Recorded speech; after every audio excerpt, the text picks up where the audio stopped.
Oke, Assalamualaikum warahmatullahi wabarakatuh. Perkenalkan, nama saya Ananda Rifta Septiani dengan NIM 250201020 kelas SIA. Pada video kali ini, saya akan menjelaskan tentang Sistem Informasi Manajemen atau SIM. Mulai dari apa itu SIM, jenis-jenisnya, bagaimana tahapan pengembangannya, sampai bagaimana penerapannya di berbagai bidang usaha. Oke, langsung saja kita mulai dari pengertian dasarnya dari SIM itu sendiri. Nah, sistem informasi manajemen atau SIM adalah sistem yang mengumpulkan, mengolah, menyimpan, dan menyajikan data operasional suatu organisasi menjadi informasi yang berguna. Tujuannya untuk mendukung manajemen dalam 3 hal, yaitu perencanaan, pengendalian, dan pengambilan keputusan. Kalau disederhanakan, SIM itu menjembatani antara data mentah sehari-hari, misalnya data transaksi, stok, dan data karyawan dengan kebutuhan pimpinan untuk mengambil keputusan yang tepat dan tepat tanpa harus menunggu rekap manual yang memakan waktu. Nah, lalu kenapa sih SIM itu dibutuhkan? Karena semakin berkembangnya suatu usaha, volume data yang harus dikelola juga semakin besar. Maka, kalau masih dikerjakan manual, resikonya banyak, yaitu rentan terhadap human error, atau informasi sering telat ke pengambil keputusan, dan akhirnya keputusan yang diambil hanya berdasarkan perkiraan, bukan data yang akurat. Ditambah lagi, persaingan bisnis sekarang menuntut respon yang jauh lebih cepat, gitu.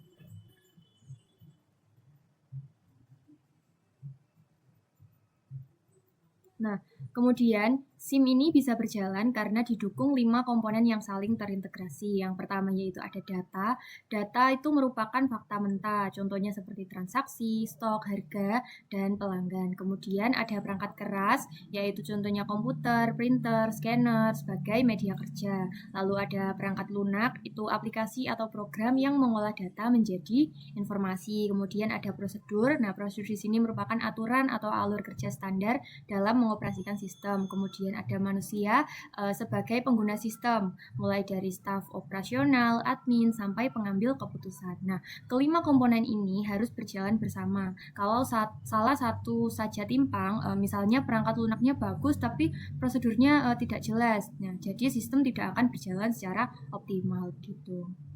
Nah, kemudian SIM ini tersusun dari berjenjang mengikuti struktur organisasi. Nah, mulai dari level operasional sampai level strategis. Nah, di paling bawah ada TPS atau Transaction Processing System yang bekerja di level operasional. Nah, ini fungsinya itu mencatat transaksi harian secara rinci dan berulang, misalnya pencatatan penjualan setiap hari. Kemudian di atasnya ada MIS atau Management Information System yang bekerja di level manajerial. Nah, ini menghasilkan laporan terjadwal dan ringkasan kinerja untuk kebutuhan pengawasan operasional. Nah, naik lagi di atas ada DSS atau Decision Support System untuk level taktis. Nah, ini biasanya dipakai manajer menengah ke atas untuk analisis bagaimana jika dalam pengambilan keputusan yang sifatnya tidak rutin. Nah, di atasnya yang paling atas ada ISS atau Executive Support System. Nah,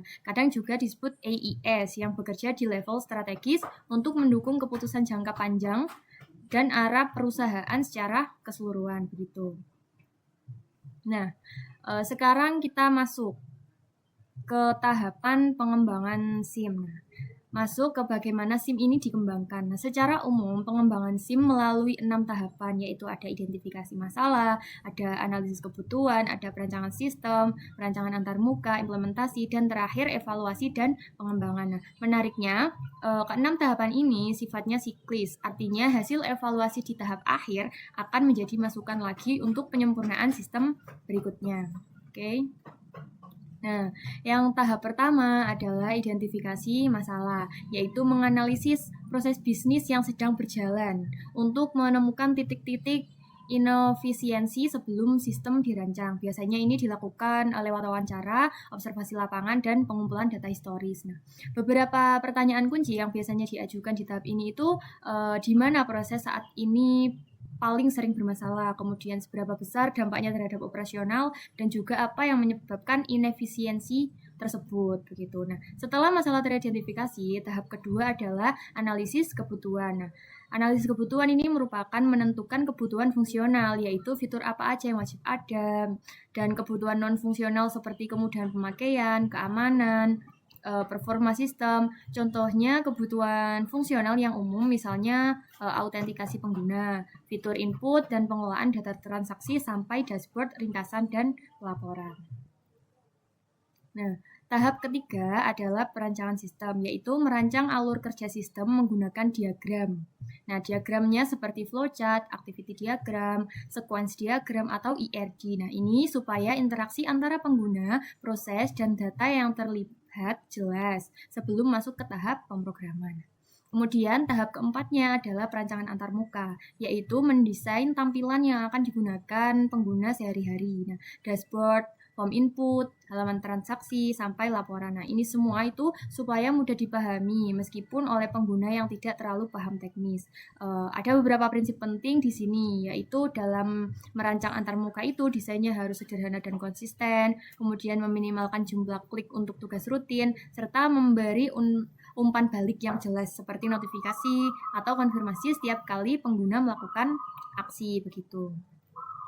Kemudian tahapan selanjutnya ada implementasi dan evaluasi. Tahap kelima adalah implementasi. Nah, implementasi yaitu rancangan yang sudah disusun mulai dibangun menjadi sistem yang benar-benar berjalan. Nah, tahap ini biasanya mencakup proses coding, testing, deployment, sampai pelatihan pengguna sebelum sistem digunakan secara penuh. Nah, kemudian tahap terakhir adalah evaluasi dan pengembangan, yaitu menilai apakah sistem sudah memenuhi kebutuhan awal dan benar-benar meningkatkan efisiensi. Nah, hasil evaluasi ini kemudian menjadi dasar untuk rencana pemeliharaan dan pengembangan lanjutan. Hal seperti yang sudah disinggung tadi, tahapan ini sifatnya siklis. Nah, artinya hasil evaluasi akan menjadi masukan untuk tahap identifikasi masalah berikutnya begitu.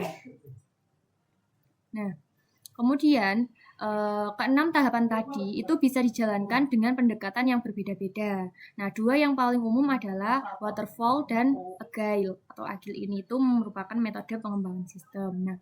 Nah, model waterfall atau metode waterfall ini mengerjakan tahapan secara berurutan. Jadi, seperti satu tahap selesai baru lanjut ke tahap berikutnya. Nah, model ini atau metode ini tuh cocok untuk kebutuhan yang sudah jelas dan jarang berubah. Nah, kelebihannya, alurnya jelas dan dokumentasinya lengkap di tiap tahap. Namun kekurangannya sulit berubah di tengah proses dan hasilnya baru terlihat di akhir. Nah, kemudian sementara itu model agile ini bersifat iteratif. Nah, sistem dibangun bertahap pada siklus-siklus pendek yang disebut dengan sprint, dengan evaluasi dan penyesuaian terus-menerus dari pengguna. Nah, kelebihannya dari model agile ini lebih fleksibel terhadap perubahan dan feedback, pengguna bisa dapat lebih cepat. Nah, kekurangannya butuh keterlibatan tim yang lebih intensif dan dokumentasinya kadang bisa tertinggal. Gitu.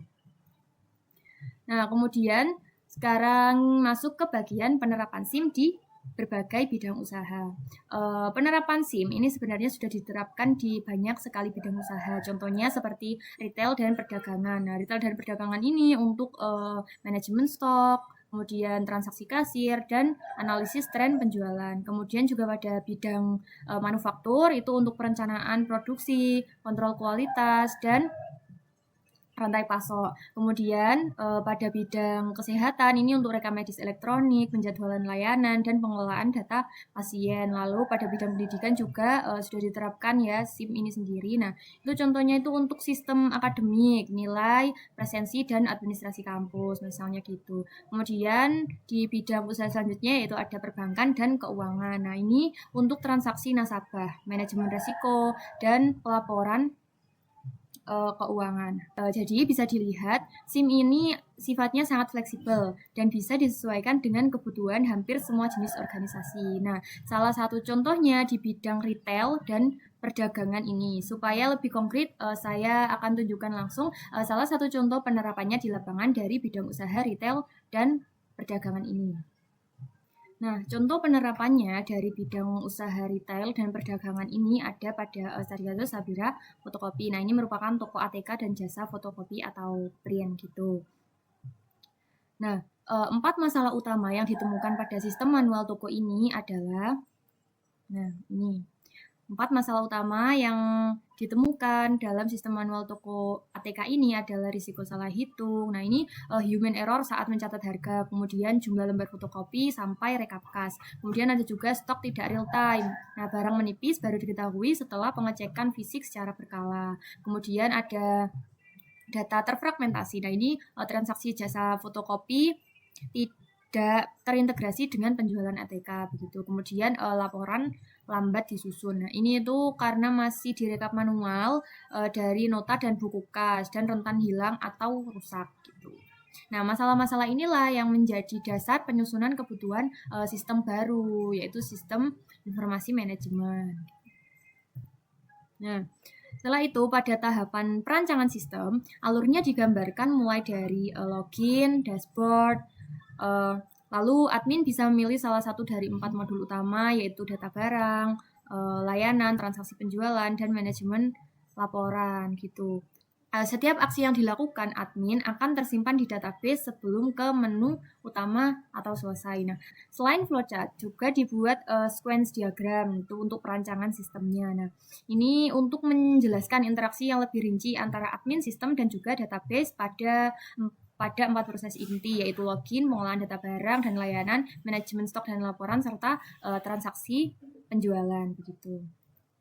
Nah, kemudian untuk perancangan antarmuka ada 5 tampilan utama yang dirancang, yaitu ada dashboard, ada data barang, ada transaksi penjualan, ada laporan, dan ada manajemen stok. Untuk dashboard ini, pada perancangannya itu menampilkan statistik ringkas seperti jumlah barang, stok, dan barang yang sudah terjual. Kemudian data barang dan layanan, ini tabel untuk menambah, mengubah, dan menghapus data produk ATK maupun layanan fotokopi. Kemudian transaksi penjualan ini modul kasir yang mengintegrasikan keranjang belanja, perhitungan otomatis, dan cetak struk. Kemudian pada antarmuka laporan di sini itu bisa difilter per bulan atau per tanggal gitu dan diekspor ke PDF atau Excel. Kemudian juga pada modul manajemen stok ini menampilkan stok secara otomatis, nah tersedia, menipis, atau habis gitu. Nah, semua rancangan ini dibuat sesederhana mungkin supaya nantinya mudah dipakai bahkan oleh pengguna yang tidak terbiasa dengan teknologi begitu. Nah, kemudian kalau sistem informasi manajemen ini benar-benar diterapkan, dampak yang diharapkan pada Sabira Fotokopi yaitu antara lain pencatatan menjadi lebih akurat. Nah, ini itu karena perhitungan total dan kembalian dilakukan secara otomatis oleh sistem. Nah, kemudian dampaknya juga stoknya real time. Nah, ini dengan notifikasi otomatis begitu stok menipis atau habis tanpa perlu cek fisik satu persatu gitu. Terus kemudian laporan itu bisa dibuat kapan aja gitu. Nah, bisa diekspor ke PDF atau ke Excel untuk keperluan arsip gitu. Kemudian beban kerja berkurang. Nah, karena pengelola bisa lebih fokus melayani pelanggan dibanding mengurus rekapan penjualan secara manual begitu. Nah, begitulah contoh nyata dari penerapan SIM di bidang retail tadi. Nah, sekarang kita kembali ke pembahasan umum dari sistem informasi manajemen. Secara umum, penerapan SIM ini memberi manfaat dari 2 sisi. Nah, pertama itu bagi operasional dan kedua itu bagi pengambilan keputusan. Nah, bagi operasional, pencatatan itu jadi lebih otomatis dan lebih cepat. Data terupdate secara real time, human error berkurang dibanding sistem manual, pelayanan jadi lebih cepat dan konsisten, dan beban administratif staff berkurang. Nah, kemudian manfaat SIM bagi pengambil keputusan ini dashboard real time ini menampilkan tren dan indikator kinerja. Kemudian keputusan jadi berbasis data bukan asumsi, lalu tidak perlu lagi menunggu laporan disusun di akhir periode gitu. Kemudian evaluasi kerja ini antar unit jadi lebih mudah dibandingkan dan strategi maupun perencanaan bisa disusun jadi lebih tepat waktu.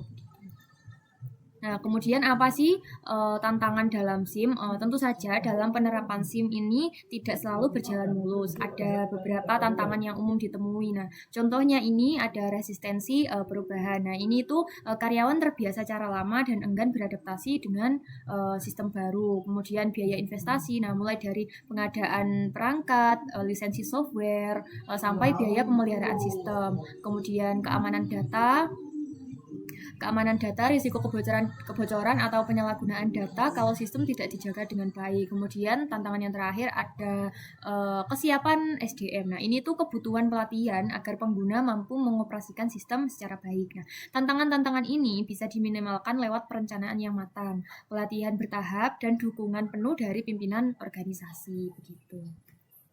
Nah, dari pembahasan tentang sistem informasi manajemen atau SIM tadi, bisa disimpulkan bahwa sistem informasi manajemen itu bukan sekedar aplikasi pencatatan biasa, melainkan alat bantu manajemen untuk mengubah data mentah menjadi informasi yang mendukung efisiensi operasional dan pengambilan keputusan yang lebih akurat, mulai dari usaha kecil sampai organisasi besar di hampir semua bidang usaha, seperti contoh Sapira Fotokopi yang sudah dibahas tadi. Nah, secara lebih ringkas dari konsep sistem informasi manajemen atau SIM ini menjembatani data operasional menjadi informasi keputusan gitu. Dari sisi tahapan, prosesnya dimulai dari identifikasi masalah sampai evaluasi dan pengembangan sistem. Sistem informasi manajemen atau SIM ini memberi manfaat baik untuk efisiensi operasional maupun pengambilan keputusan berbasis data. Meskipun penerapannya juga punya tantangan tersendiri yang perlu diantisipasi. Nah, mungkin itu tadi review dari saya, penjelasan tentang sistem informasi manajemen atau SIM. Kurang dan lebihnya saya mohon maaf apabila ada banyak salah kata. Wassalamualaikum warahmatullahi wabarakatuh.